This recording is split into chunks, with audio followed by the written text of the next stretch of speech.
Was that the bite of 87?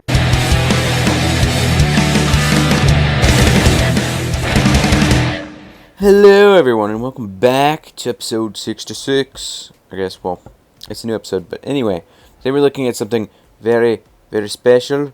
It is the 5-inch Shogun Warriors Gaia King, officially licensed by Mattel and distributed by them. And I don't know the name exactly of the original Japanese company that produced these guys. I think it was Poppy or something?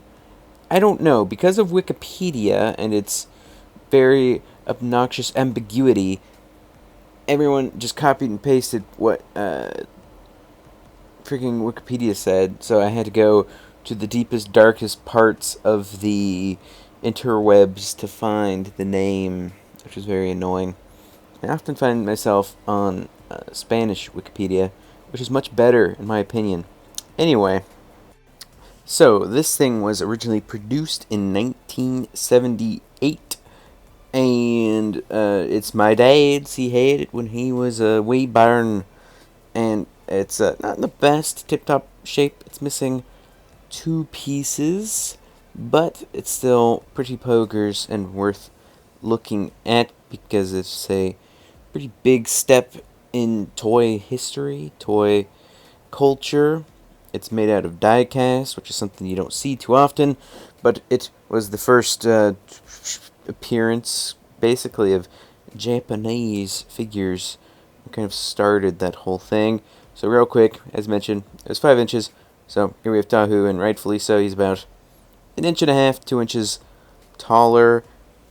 Gaia King's horns here are pretty big, so it makes him look a little bit taller than he truly is, but, you know, we don't care, it's fine. But you can see he's a pretty big individual. And real quick, why don't we take a look at the boxes. I only have the pictures here. You can see, I believe the one on the left is the Mattel version, and the one on the right is the original Japanese version, which is about half the size. And you'll see why in a minute. This guy does transform. And yep, they're pretty cool, pretty classic, pretty pogers, pretty awesome. Don't ask me why I'm saying poggers so much. It's just on my mind. And oh yeah, these stickers are added on. FYI, my dad, when he was a kid, thought it looked stupid with having nothing there. Because this guy, as you can see in this picture, has really obnoxious big red things on his knees. And I personally think they look incredibly stupid. And they're actually very expensive by themselves. They're like $50 to $70, which is pretty crazy. This toy line is very pricey. But anyway, you can see he has a lot of detail. He has this pretty cool mouth. It has this really big mean face thing, and it's pretty awesome. He does not actually have a mouth on his head. He just has kind of like an Optimus Prime mask. And he has these pretty big horns. He has this wing pack, which is completely red. And you can take it off. And he does have a Shogun Warrior symbol logo on his back, which is pretty cool. And, you know, articulation-wise, he does not have much. You can move his horns around and do that sort of deal, which I personally think looks pretty stupid. But there is a purpose to it. You can do something with that. His arms just kind of rotate up and down. They don't even really go 360 because there's just too many obscurities. He can kind of, you know, get into a flying pose, I guess. His legs are a little bit better. They kind of wibble and wabble. And then his knees, his knees are pretty okay. I'm also yawning a lot today. Pretty crazy stuff here. And if you want, it's kind of weird. He just, you know, he has the classic shooting fist ability. So if you hit the little yellow button, which you cannot see, he'll shoot his fist, which I think is actually really, really well done. And a little bit of a misfire there. And it does leave him with these little stubs, which is pretty funny. And the way it's done is pretty interesting. There are actually springs instead of the fist. So the fist are kind of the launchers themselves, and the little button just releases it, which is pretty cool.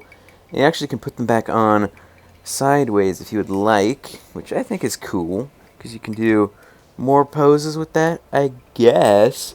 And, it still works very well, in my opinion. Probably one of the cooler features. Very iconic, and I wish more toys did that. I've been trying to do this in Lego form for like ever, and it does not work too well. FYI, if you try and do it, because these things are really crazily spring-loaded. If you hit these silver buttons, his legs fall off, and it's very loud and scary, because these things are completely die-cast. This guy is extremely, extremely heavy for his size. It's kind of funny. And if you take his wing pack off, you can actually rotate his back and rip his arms out, which is kind of weird. They're not connected anywhere, they're just sitting there. And it's pretty weird, honestly, but it's kind of cool. And you can actually rotate his head down and around, and then he will be headless, which is pretty crazy. And yeah, this is weird. He transforms into a giant screaming head thing, which as a kid I thought was very, very awesome and kind of intimidating. A giant floating skull of death. And that's basically it. Kind of weird, not going to lie, but incredibly, incredibly awesome. Quite a classic figure. I've yawned like 100 times. I've probably cut out yawns as well. Pretty crazy. But all in all, an awesome figure. Very nostalgic. A great... What the heck? Oh, sorry. This is from another review. We'll just... kind of a little bit of a slippage there. As I was saying, I definitely think this is a super awesome figure. And it was a huge step in the toy industry. It really, made American audiences more comfortable with Japanese culture and figures. And this toy line was actually tied to Godzilla and all of those other awesome guys. So a lot of the anime and Hello Kitty and blah blah blah stuff we enjoy today kind of stems from this figure, which is pretty cool to think about. And on a physical toy level, it's a cool figure. It has some very, rustic engineering. You could freaking give someone a concussion if you threw this at someone. And it's all around a pretty fun toy. I definitely liked playing with this when I was a little kid. This and, Optimus Prime were like the big boys when I was a kid, Pretty cool figure all around. I would not necessarily recommend it, though, because a lot of people are selling this thing for ridiculous prices. This whole toy line is incredibly rare, and I don't want to say overpriced, but like this figure, I only saw a couple listings, and most of them were like $600, because I always, double check things on eBay before I do a video.